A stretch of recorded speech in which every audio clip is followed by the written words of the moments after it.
Hello friends, welcome to my channel. आज हम बात करने वाले कोरल लैबोरेटरीज के बारे में। तो कोरल लैबोरेटरीज काफी टाइम से मेरे पोर्टफोलियो में है और ये आज के दिन काफी अच्छा मूवमेंट दे चुका है और ये मेरे टारगेट के आसपास आ चुका है। तो जल्द से जल्द इसमें टारगेट में मेरे लेने वाला हूँ, प्रॉफिट लेने वाला हूँ और मेरे चैनल पे यही सारी चीजें आपको देखने मिलेगी। खुद इन्वेस्ट करके प्रॉफिट करके दिखाता हूँ हर एक शेयर में। ठीक है, तो जो भी मेरे पोर्टफोलियो के शेयर्स है उन सभी में मैंने प्रॉफिट लिया है और काफी ज्यादा शेयर्स मैंने प्रॉफिट में निकाले हैं।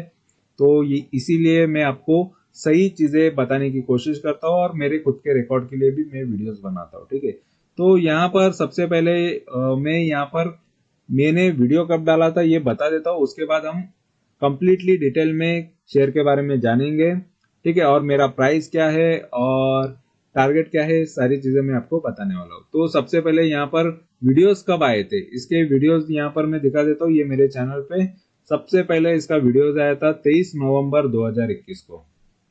देखो, लगभग लगभग साल भर से मैं इसको होल्ड कर रहा हूँ। तो साल भर से अगर आप देखोगे तो मार्केट भी खुद भी नहीं चल रहा है। पूरे एक साल से अगर आप निफ्टी को देखोगे, सेंसेक्स को देखोगे, मार्केट खुद ही नहीं रिटर्न दे रहा है, इंडेक्स खुद रिटर्न नहीं दे रहा है। तो शेयर कहाँ से देंगे? तो ये समझ लो, जिसको लॉजिकल बातें समझ में आती है उनको ये चीजें समझ में आ जाएगी। ठीक है, तो ये शेयर में काफी टाइम से होल्ड इसीलिए हो क्योंकि देखो, शेयर भी अच्छा है और ये कंपनी भी अच्छी है। बाकी सारी चीजें आप आगे हम डिटेल में देखेंगे। ठीक है, तो यहाँ पर सबसे पहले यहाँ पर 23 नवंबर को मैंने ये वीडियो डाला। उसके बाद ये शेयर का वीडियो मैंने सेकेंड टाइम डाला वो 4 अक्टूबर 2022। तो लगभग लगभग 8 9 10 महीने बाद या 11 महीने बाद ये सेकेंड वीडियो आया है। तो इसमें काफी उतार चढ़ाव भी आए हैं, वो भी हम देखेंगे। तो फिलहाल यहाँ पर ये सेकंड के बाद यहाँ पर थर्ड वीडियो ये ला रहा हूँ जो मेरे टारगेट के आसपास आ चुका है इसलिए।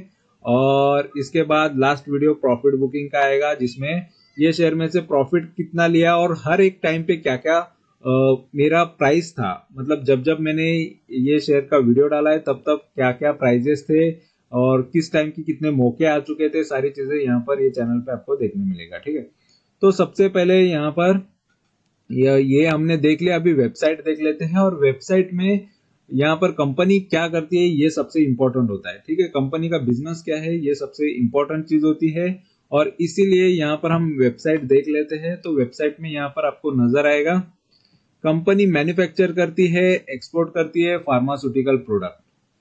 ठीक है, तो एक्सपोर्ट भी है और मैन्युफैक्चर खुद यहाँ पर इंडिया में भी करती है। Quality, integrated and core value के प्रोडक्ट बनाती है। इनकॉर्पोरेटेड यानी कब से ये कंपनी स्टार्टेड है? तो 1994 से कंपनी मुंबई हेडक्वार्टर के अंदर ये काम इसका हेडक्वार्टर है, वहां से ये कंपनी पूरी मैनेज होती है। लगभग 20 साल का कंपनी को एक्सपीरियंस है। ठीक है, तो काफी पुरानी कंपनी है और इनके प्रोडक्ट की लिस्ट यहाँ पर नीचे दी गई है। तो आर प्रोडक्ट पोर्टफोलियो तो देखो, tablets, capsule, liquid orals, injective injections और आई और ear drops, ointment and cream, gels, lotion, B lactam, low RH facilities, granules powder, dry syrup, injectable, nasal sprays और सपोसिटरीज। ठीक है, तो ये सारे कंपनी के प्रोडक्ट्स है और हर एक इस पे आप क्लिक करोगे तो पूरी डिटेल में और भी चीजें यहाँ पर ओपन हो जाएगी। तो जो आप पढ़ भी सकते हो अगर आप ज्यादा ये शेयर में आगे लॉन्ग जाना चाहते हो और ज्यादा से ज्यादा पैसा इसमें लगाना चाहते हो तो। ठीक है, तो फिलहाल ये चीजें हमने ओवरऑल ऊपर से हमने देख ली कि वेबसाइट किस तरीके का है, उसके प्रोडक्ट क्या है। अभी हम थोड़ा यहाँ पर इसका मनी कंट्रोल पे डेटा देख लेते हैं कि मनी कंट्रोल इसके बारे में क्या बता रहा है। ठीक है, तो यहाँ पर डेटा काफी अच्छे से होता है, इस वजह से मैं ये प्रेफर करता हूँ खुद के लिए भी। ठीक है, ऐसा नहीं कि आपके लिए बता रहा हूँ यहाँ से देख के। तो ये चीजें मैं खुद भी जिस तरीके से स्टडी करता हूँ वो चीजें मैं आपको बता रहा हूँ। तो फार्मास्यूटिकल ये कंपनी है, बीएससी पे ओनली लिस्टेड है। तो बीएससी का लिस्टेड होने की वजह से ये शेयर समझ लो कि पब्लिक से थोड़े दूर है। तो बीएससी के स्टॉक ज्यादा से ज्यादा लोग लेते नहीं क्योंकि इसके अंदर वॉल्यूम कम होता है। यहाँ पर आप देखोगे आज के दिन 18% तो ये बढ़ चुका है, लेकिन वॉल्यूम देखो कितने ट्रेड हुए, जस्ट 52,000 शेयर यहाँ पर ट्रेड हुए। तो वॉल्यूम काफी कम होने की वजह से ये शेयर में ज्यादा लोग जाते नहीं है और अगर हम देखेंगे इसका रेंज देखो यहाँ पर 222 से लेके 368, ये आज ही के दिन हाई मारा ये 368 का, ठीक है। तो लगभग यहाँ पर देख लो काफी ज्यादा ये ग्रो कर चुका है एक साल के अंदर। और अगर हम इसके अंदर अगर स्ट्रेंथ और वीकनेसेस की बात करेंगे तो देखो इसका जो 52 वीक हाई है ये अभी ये टच किया है, न्यू 52 वीक हाई इसने बनाया है, और भी ये हाई तोड़ के थोड़ा ऊपर जाने के चांसेस है। तो फिलहाल ये मेरे प्राइस से तो ऊपर जाएगा और मैं मेरा प्राइस भी दिखाने वाला हूँ, ठीक है। तो ऑलरेडी प्राइस से ऊपर ही है, टारगेट के काफी आसपास है, तो जरूर इसमें और भी अच्छे प्रॉफिट यहाँ पर मुझे देखने मिलेंगे। वीकनेसेस की बात करेंगे तो दो वीकनेसेस है जिसमें ये बता रहा है इसका revenue and profit D growth हो रहा है, ठीक है। तो ये चीज थोड़ी सी खराब है, और अपॉर्चुनिटीज 3 है इसके अंदर जिसमें इसका थर्ड रेजिस्टेंस ये तोड़ रहा है। तो ये चीज भी यहाँ पर आपको नजर आएगी कि ये थोड़ी अपॉर्चुनिटीज है ऊपर की तरफ जाने के लिए, ये मौका है, ठीक है। और यहाँ पर थ्रेट यहाँ पर ये कंपनी के अंदर 0 है। तो जो यहाँ पर डेटा बता रहा है मैं उस हिसाब से बता रहा हूँ, और मेरा खुद का पर्सनल एक्सपीरियंस भी आपके साथ शेयर कर रहा हूँ, ठीक है। और ये मार्केट कैपिटल के हिसाब से देखो 129 करोड़ की मार्केट कैपिटल है, 100 करोड़ के आसपास का, इसका मतलब समझ लो 100 करोड़ की कंपनी है ये। तो ज्यादा बड़ी कंपनी भी नहीं है, काफी छोटी कंपनी है मार्केट कैप के वजह से। और यहाँ पर इसका पी थोड़ा सा 26 का आ रहा है, थोड़ा महंगा है, ठीक है। और पीबी रेशियो भी ठीक है, अच्छा है। और यहाँ पर डिविडेंड यहाँ पर ये कंपनी देती नहीं, यहाँ पर आपको नजर नहीं आएगा, ठीक है। और ये थोड़े एडवांस चार्ट थोड़े देख लेते हैं, डिटेल देख लेते हैं कि शेयर किस तरीके से परफॉर्म कर चुका है। तो यहाँ पर एक साल के रिटर्न्स यहाँ पर देख लो, एक साल में ये थोड़ा डाउन साइड आया था, फिर यहाँ पर डाउन साइड आके फिर से अप साइड आया, तो मतलब इसने कवर कर लिया, ठीक है। तो ये स्टार्टिंग में ही ये भाव पे था ये शेयर, तो इसको अभी 383 का भी हाई इसको तोड़ना है, तो फिलहाल ये भी तोड़ के ये ऊपर चला जाएगा, ठीक है। और यहाँ पर ये 5 साल का यहाँ पर आप देख सकते हो, 5 साल में इसने काफी गिरावट दिखाई। एक टाइम पे ये शेयर हजारों में था, हजारों रुपए में, यानी 985 का यहाँ पर प्राइस आपको नजर आ रहा है। तो यहाँ से ये शेयर देखो काफी गिरा है। तो फिलहाल अभी भी आधे भाव में ये शेयर मिल रहा है, 90 रुपए तक ये गिरा था। सोच लो ये 90% गिर चुका था। 90 रुपए का शेयर है, अगर 1000 का शेयर अगर 90 हो जाता है, या 900 का शेयर भी 90 हो जाता है, तो पूरा 90% यहाँ पर गायब हो गया था।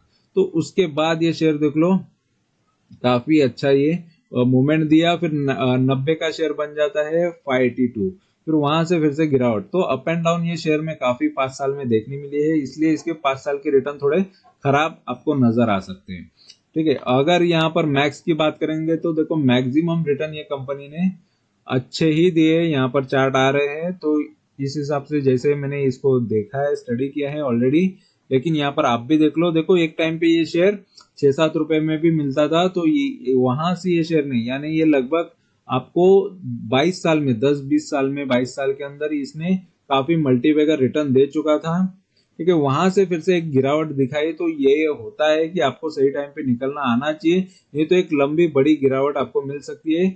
यहाँ पर देख लो इसका जो बड़ा जो हाई था, ये एक टाइम पे 1190 रुपए का है। तो 1190 से ये शेयर देखो कितनी गिरावट इसने दिखाई थी, डायरेक्ट 90 रुपए हो गया था, 1100 रुपया तो गायब ही हो गया था, ठीक है। तो मतलब इतना गिर भी सकता है। तो ज्यादा से ज्यादा जो पैसा लगाते हैं और वो शेयर को देखते ही नहीं, तो उनके साथ जो शेयर लेके भूल जाओ वो वाले लोग होते हैं, उनको मार्केट में शेयर देखना भी पड़ता है। देखो इतने साल से शेयर मार्केट में कंपनी है, फिर भी 100 करोड़ की है, ये भी एक बहुत बड़ा सवाल होता है। तो फिलहाल ये शेयर में काफी अप एंड डाउन आए, इस वजह से इसका मार्केट कैपिटल अभी फिलहाल कम है, ठीक है। तो ये इसके जर्नी थी, इसका चार्ट था। और अगर हम यहाँ पर देखेंगे तो फिलहाल ये शेयर यहाँ पर आपको नजर आएगा, इसके प्राइस एंड वॉल्यूम। तो प्राइस एंड वॉल्यूम देखो एक वीक के अंदर 41% यहाँ पर ये शेयर ने रिटर्न दिए है, 1 मंथ में इसने 37% रिटर्न दिए, 3 महीने में इसने 45% रिटर्न दिए है, और वाईटीडी इसका देखो 16-16.5% रिटर्न है। तो रिटर्न्स काफी इसको ग्रीनरी आपको नजर आ रहा है, और एक साल में भी काफी अच्छे 12% के रिटर्न है, और 3 साल के रिटर्न यहाँ पर 94, यानी लगभग लगभग एक डबल हो चुका है यहाँ पर, ठीक है। और 3 साल में डबल तो शेयर ने किया है। अगर हम देखेंगे ये कोरल लैब का स्टैंड अलोन आज का न्यूज है, जो 15 नवंबर का, जो न्यूज के वजह से ये शेयर में अच्छी मूवमेंट आपको देखने मिली है। तो कुछ ना कुछ वजह होती है किसी भी शेयर की मूवमेंट के पीछे। तो ये वजह है वो जिसमें ये बता रहा है कि इसका जो ईयर ऑन ईयर जो सेल है सितंबर का काफी ज्यादा ग्रो हुआ है। 25 करोड़ का कंपनी ने सेल किया है। ऑलरेडी कंपनी 100 करोड़ की है, 25 करोड़ का सेल अगर क्वार्टर में कर रही है तो काफी अच्छी होती है। ठीक है, तो फिलहाल कंपनी के सेल्स काफी अच्छे रहे हैं। 39 या 40% तक ये सेल्स में ग्रोथ हमको देखने मिली है। अगर यहाँ पर देखेंगे फॉरम इसके बारे में सेलिंग का रिकमेंड दे रही है। और अगर यहाँ पर और नीचे हम जाएंगे तो इसके फाइनेंशियल देखते हैं। तो फाइनेंशियल देखो 92 करोड़, 91 करोड़ और 70 करोड़ इस तरीके के सेल रहे हैं इसके। 96 फिर यहाँ पर 75 करोड़। और नेट प्रॉफिट की बात करेंगे तो देखो 12 करोड़, 10 करोड़, 7 करोड़, 13 करोड़ और 9 करोड़। तो कंपनी के प्रॉफिट और सेल्स भी थोड़े अप एंड डाउन होते हुए देखने मिले, लेकिन कंपनी कंप्लीटली प्रॉफिटेबल है, ये तो चीजें हमको देखने मिल रही है। और अगर हम शेयर होल्डिंग पैटर्न की बात करेंगे तो सबसे ज्यादा शेयर्स तो देखो प्रमोटर के पास है। प्रमोटर सबसे ज्यादा होल्ड कर रहे हैं शेयर्स, ये चीज अच्छी है। लगभग 71.51 यानी लगभग 72% तक उनके पास शेयर्स है। और बाकी के पब्लिक के पास है 28%। ठीक है, तो ये चीज अच्छी है। एफ भी है, यहाँ पर एक ही एफ है जिसका यहाँ पर पैसा लगा है, काफी कम यहाँ पर पैसा एफ ने लगाया हुआ है। तो ठीक है, यहाँ पर जो मनी कंट्रोल ने बताया ये मैंने आपको बता दिया है। और यहाँ पर ये कोरल लैब के बारे में मार्केट कैपिटल और ये सारी चीजें देख लो, हमने देख लिए। लेकिन यहाँ पर इसका पी भी यहाँ पर काफी यहाँ पर थोड़ा अलग दिखा रहा है, इसलिए 2-3 जगह से मैं डेटा हमेशा देखता ही हूँ। तो फिलहाल यहाँ पर आप देख सकते हो 15 का पी यहाँ पर शो कर रहा है। बुक वैल्यू यहाँ पर 450 का आ रहा है, तो बुक वैल्यू भी काफी अच्छा है इसका। और आरओई थोड़ा खराब है, रिटर्न ऑन कैपिटल एम्प्लॉयड और रिटर्न ऑन इक्विटी, तो ये इतना खास रिटर्न्स ये जनरेट नहीं कर पा रहा है इसके कैपिटल पे। ठीक है, तो फिलहाल ये कम है। लेकिन यहाँ पर प्रोज एंड कॉन्स में देखेंगे तो company is almost debt free, यानी कंपनी कर्ज मुक्त के बराबर है, यानी कंपनी पे कर्जा कम है। या स्टॉक इज ट्रेडिंग 0. ये एक अच्छा है, इसका बुक वैल्यू अच्छा है। और यहाँ पर नेगेटिव चीजें यहाँ पर देख सकते हो, कंपनी रिपीटेड प्रॉफिट कर रही है लेकिन डिविडेंड नहीं देती है। और नेगेटिव और क्या है इसके अंदर कि इसका पुअर सेल्स है, ग्रोथ 5 साल के हिसाब से 4.5% की गिरावट हमको सालाना दिख रही है 5 साल के हिसाब से। और company has low return on equity, ये भी हमने देख लिया, रिटर्न ऑन इक्विटी काफी कम है और 3 साल के हिसाब से भी काफी कम है। और अर्निंग इंक्लूड अदर इनकम, जो अदर इनकम होता है तो अच्छी चीज होती है, लेकिन ये चीज को खराब माना जाता है क्योंकि अदर इनकम के वजह से कभी कभी लॉस भी ज्यादा देखने मिलता है। ठीक है, क्योंकि एक्स्ट्रा इनकम की जगह कभी कभी लॉस भी हमको देखने मिलता है, ऐसे बहुत सारे केसेस में होता है। और कंपनी हैज हाई डेटर्स, ठीक है, हाई डेटर्स भी है कंपनी पर 184। लगभग जो भी कंपनी से प्रोडक्ट लेते हैं या कोई भी जिनसे पैसा आना है, ठीक है, जो पार्टी से आना है किसी से भी आना है, वो लगभग 6 महीने के आसपास वहां पर टाइम पीरियड लगाता है पेमेंट देने के लिए। ये चीज काफी खराब होती है, टाइम टू टाइम पेमेंट भी आना चाहिए। ठीक है, और अगर हम इसके पेयर कंपैरिजन की बात करेंगे तो देखो कोरल लैब 8वें नंबर पे आती है फिलहाल मार्केट कैपिटल के हिसाब से, और 129 करोड़ का है। बाकी सब देखो 1000 करोड़। तो ये कंपनी ये भाव पे आ गई तो समझ लो ये शेयर का भी भाव 10 गुना हो जाएगा। अगर ये शेयर का मार्केट कैपिटल बढ़ेगा उतना ही ये शेयर का भाव भी बढ़ेगा। और प्राइस एडजस्टमेंट होने के लिए शेयर स्प्लिट हो जाते हैं या फिर बोनस दे देते हैं। तो प्राइस अगर इनको ज्यादा बढ़ा के नहीं रखना है तो वो भी चीज होती है। तो लेकिन जितना बढ़े उतना अच्छा होता है, मार्केट कैपिटल बढ़ेगा उतना शेयर का प्राइस भी बढ़ेगा, सेल्स बढ़ेगा, तो सारी चीजें एक दूसरे पे डिपेंड है। ठीक है, और क्वार्टरली रिजल्ट्स की बात करेंगे तो देखो 2019 से लेके 2022 तक यहाँ पर सेल्स यहाँ पर 16.5 करोड़ से लेके 25 करोड़ तक जा चुके हैं। तो फिलहाल अभी का 25 करोड़ है, ये यही चीज अच्छी यहाँ पर हुई है। सितंबर के मुकाबले काफी अच्छा, 18 करोड़ से यहाँ पर 25 करोड़ का सेल हुआ है। और जून के 16 करोड़ से लेके यहाँ पर 25 करोड़ तक, यानी कंपनी में सेल्स काफी अच्छी ग्रो हुए हैं। और प्रॉफिट मार्जिन यहाँ पर कंपनी का काफी कम दिखा रहा है स्टार्टिंग से, तो 5% फिर 10%, तो 23% भी हुआ है, 17%, 7%। तो जितने प्रॉफिट मार्जिन ज्यादा हो उतना अच्छा है। यहाँ पर एक बार प्रॉफिट मार्जिन माइनस में भी चला गया था। फिलहाल यहाँ पर अभी प्रॉफिट मार्जिन 16 या 17% के आसपास चल रहा है। ठीक है, यानी कंपनी ने 25 करोड़ में से 21 करोड़ का एक्सपेंस चला गया तो 4 करोड़ कंपनी के पास बचे। ऑपरेटिंग प्रॉफिट है ये, और ये ऑपरेटिंग प्रॉफिट 16-17% ये है। और ये सब यहाँ पर बैच और ये सब चुकाने के बाद कंपनी के पास नेट प्रॉफिट यहाँ पर बचता है लगभग 4.89। ठीक है, अदर इनकम की वजह से ये हुआ है। और इंटरेस्ट काफी कम कंपनी को देना पड़ता है, 0.11 यानी 10-11 लाख का यहाँ पर इंटरेस्ट पेमेंट करना पड़ रहा है। तो कर्जा काफी कम है। और प्रॉफिट एंड लॉस में यहाँ पर 2011 से लेके 2022 तक अगर देखोगे तो सेल्स काफी कंपनी के ग्रो हमको होते हुए देखने मिल रहा है। यहाँ पर देखो 32 करोड़ से लेके यहाँ पर 96 करोड़ तक भी सेल्स गए थे लेकिन 2021 तक, लेकिन उसके बाद गिरावट हमको देखने मिली। 2022 में थोड़े सेल्स कम रहे हैं, 75 करोड़ के रहे हैं, तो ये एक चीज थोड़ी खराब हुई थी। ठीक है, और यहाँ पर ऑपरेटिंग प्रॉफिट मार्जिन देखो, यहाँ पर स्टार्टिंग में 18-19% के प्रॉफिट मार्जिन थे और यहाँ पर 24-25% तक भी गए थे, लेकिन उसके बाद थोड़ा कम हुआ था मार्जिन। और फिलहाल अभी 10-11% के प्रॉफिट मार्जिन पे कंपनी प्रॉफिट कर रही है। और इस हिसाब से अगर प्रॉफिट मार्जिन कम हुआ तो ऑटोमेटिकली आपका नेट प्रॉफिट भी कम हो जाता है। तो ये चीज यहाँ पर देखने मिल रही है। 9 करोड़ का कंपनी ने जस्ट मार्च 2022 में प्रॉफिट किया था, नेट प्रॉफिट। लेकिन फिलहाल टीटीएम उससे जरा ज्यादा चल रहा है, तो ये भी चीज अच्छी है। 9-9.5 करोड़ के आसपास कंपनी का टीटीएम चल रहा है और भी इसके आने वाले मंथ में और अच्छे रिजल्ट्स आएंगे तो इसका टीटीएम भी अच्छा होगा और ईयरली रिजल्ट्स भी काफी अच्छे हो सकते हैं। ठीक है, लास्ट ईयर के मुकाबले। और अगर हम इसके CAGR देखेंगे, यानी आप 10 साल से ये कंपनी में इन्वेस्टेड रहते तो 18% से आपको सालाना रिटर्न मिलते। ये काफी बेहतर रिटर्न से 18% ये। ठीक है, क्योंकि बड़े से बड़े इन्वेस्टर भी कम से कम इतने मिनिमम रिटर्न वो सालाना लेते हैं। 5 साल के रिटर्न थोड़े खराब है, 17% माइनस में यहाँ पर नजर आता है, क्योंकि मैंने जैसे दिखाया कि 1100 का ये शेयर गिर के 90 रुपए हो गया था। फिर से ये रिकवर तो हुआ कम से कम। और 3 साल में 25% के रिटर्न है, 25% काफी अच्छा है, ये रिटर्न माना जाता है। ठीक है, साल के। और 1 साल के 12% के रिटर्न तो ये दिए है। तो 1 साल के 12% यानी म्यूचुअल फंड के बराबर इसने रिटर्न दिया है और भी रिटर्न ये 1 साल में आपको देखने मिल जाएंगे। ठीक है, और बैलेंस शीट की बात करेंगे तो देखो बैलेंस शीट में ये कंपनी में बोरोइंग जो है ये 15 लाख, कभी ये काफी कम कम यहाँ पर देखने मिले 1 लाख, 52 लैक्स। और ये काफी कम यहाँ पर अभी फिलहाल तो यहाँ पर 6 करोड़ से लेके 11 करोड़ तक अभी कंपनी पर कर्जा यहाँ पर देखने मिल रहा है। लेकिन उसी के मुकाबले अगर रिजर्व में देखेंगे तो 157 करोड़ तक कंपनी के पास पैसा भी है, तो ये भी चीज अच्छी है। ठीक है, और यहाँ पर अगर हम देखेंगे शेयर होल्डिंग पैटर्न की बात करेंगे तो देखो प्रोमोटर ने कुछ भी बेचा नहीं है 2-3 साल के अंदर। प्रोमोटर की होल्डिंग सेम रही है और एफआईज का भी यहाँ पर एफआईज ने थोड़ा माल बेचा है फिलहाल अभी के टाइम पे। और डीआईज यहाँ पर देखो स्टार्टिंग में थोड़े थे, अभी कुछ भी नहीं है। और बाकी सब पब्लिक की होल्डिंग है, पब्लिक ने यहाँ पर माल खरीदा हुआ है। ठीक है, तो ये यहाँ पर जो भी मनी कंट्रोल और स्क्रीनर जो भी बता रहा था वो डेटा मैंने आपको बता दिया। और अभी मैं मेरी शीट बता देता हूँ जहां पर मेरी इन्वेस्टमेंट है। तो ये सारे स्टॉक, ये जो ग्रीन नजर आ रही है, ये सारे में मैंने प्रॉफिट ले चुका हूँ और इन सभी के वीडियोस आपको देखने मिलेंगे, सभी की जर्नीज देखने मिलेगी। ठीक है, और जो कुछ बाकी है उनके वीडियोस तो आते रहेंगे।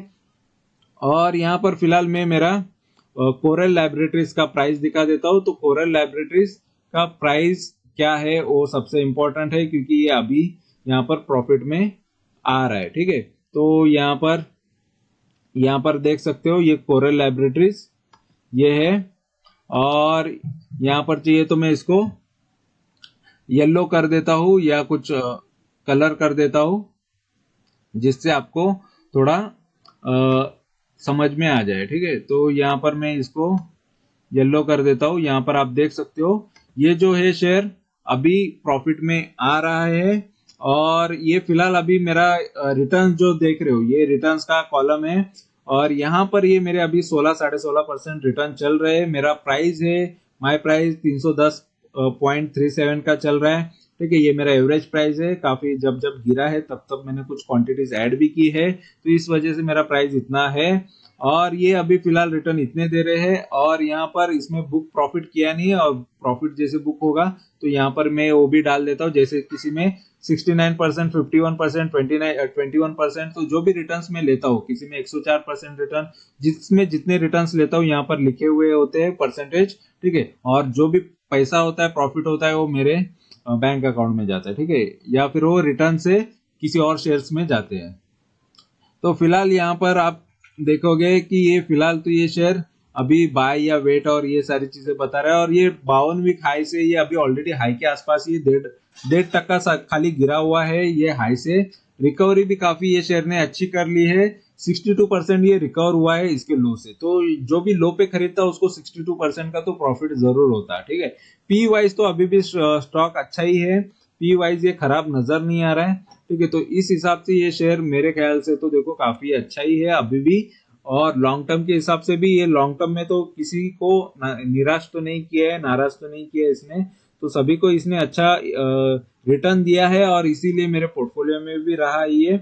और फिलहाल ये शेयर में देखो ऑलरेडी मेरे ये जो टारगेट्स है वो मैं अचीव करता हूँ किसी किसी शेयर को, ठीक है। और काफी शेयर्स है जिनको मुझे निकालना है, तो सारे शेयर्स को मुझे निकाल के फिर और भी नए शेयर्स ऐड करने हैं, और मैं मेरा मिनिमम जो एनुअल रिटर्न होता है वो मेरे टारगेट्स मैंने रखे हुए है, और उनमें से और कोई कोई शेयर्स को और भी लॉन्ग कर रहा हूँ। तो कुछ शेयर्स जो एकदम लॉन्ग करने के लिए है वो लॉन्ग के लिए अभी भी है, और वो उसमें भी अच्छे रिटर्न चल रहे हैं। और जिनको लॉन्ग नहीं करना है तो उनको मैं फटाफट निकल रहा हूँ। जैसे यहाँ पर कुछ लॉन्ग के शेयर्स है, ठीक है, तो यहाँ पर ये फॉर्मूला तो लगाया है और ये लाइव डेटा आता है, तो यहाँ पर लाइव डेटा आने की वजह से थोड़ा नेटवर्क की वजह से भी ये थोड़ा ये चला जाता है डेटा, ठीक है। तो ये जो भी है मेरे जर्नी है वो सारी चीजें मैं आपको बता रहा हूँ, रियल चीजें बता रहा हूँ, फेक चीजें यहाँ पर चैनल पे नहीं बताई जाती और कोई चीजें बढ़ा चढ़ा के नहीं बताई जाती। जो है रियल है, जितनी चीजें हो रही है वही चीजें बताई जाएगी, कोई चीजें फेक यहाँ पर नहीं बताई जाएगी, और कोई डेटा यहाँ पर अपने मन से नहीं बताया। जो डेटा बोल रहा है वही चीजें बोलता हूँ, क्योंकि नहीं तो बहुत सारे प्रॉब्लम हो जाते हैं, कोई बोल के चला जाता है लेकिन वो फिर बाद में वो सारे प्रूफ बताने पड़ते हैं कि किस बेस पे बोला है। तो इससे अच्छा है कि आप डेटा के साथ ही बोलो, वही चीज मैं प्रिफर करता हूँ। नहीं तो आजकल सोशल मीडिया एक ऐसी चीज हो गई है कि कोई कुछ बोल भी देता है और उसका बेस भी होता है, लेकिन वो बेस का बाद में सबूत देते रहना पड़ता है कि यार इस बेस के ऊपर मैंने बोला था, ठीक है, ये चीज पे बोला था। तो ये चीजें इसीलिए दिखाई जाती है कि ये यहाँ से हम डेटा स्टडी करते हैं और ये डेटा इन्होंने बताया हुआ है, और ऑलरेडी एक्सपीरियंस भी कुछ काम का होता है। जिसके पास ज्यादा एक्सपीरियंस वो उतना अच्छे से प्रॉफिट कर सकता है और अच्छे से बता भी सकता है, ठीक है। तो यहाँ पर जो भी है मेरे एक्सपीरियंस यहाँ पर मैंने बताए हुए हैं, और मेरी जर्नी काफी जो भी है लॉन्ग टर्म शॉर्ट टर्म सारी चीजें मैंने मेरे चैनल पे वीडियोस के थ्रू बताई हुई है, तो आप वो वीडियोस भी देख सकते हैं। और ये वीडियो अच्छा लगा है तो जरूर चैनल को सब्सक्राइब भी कर सकते हैं। तो सब्सक्राइब करने में कंजूसी बिल्कुल मत करो, कोई घाटा तो होता नहीं है, जस्ट नॉलेज आपको मिलेगा, इंफॉर्मेशन मिलेगी, रियल इंफॉर्मेशन मिलेगी, और रियल वेल्थ जो क्रिएट होता है, वेल्थ बनती है, तो ये लॉन्ग टर्म या स्टॉक को होल्ड करने से ही होता है। तो स्टॉक को अच्छे होल्ड करो, अपनी वेल्थ को अच्छी क्रिएट करो, पोर्टफोलियो का अच्छा स्ट्रांग बनाओ, तो ही वेल्थ अच्छा क्रिएट होगा, ठीक है। तो वीडियो अच्छा लगा है, इन्फॉर्मेशन अच्छी लगी है तो जरूर चैनल को सब्सक्राइब करो, लाइक करो, कमेंट करो, दोस्तों के साथ शेयर करो। Thank you very much for watching my video. Thank you, bye bye.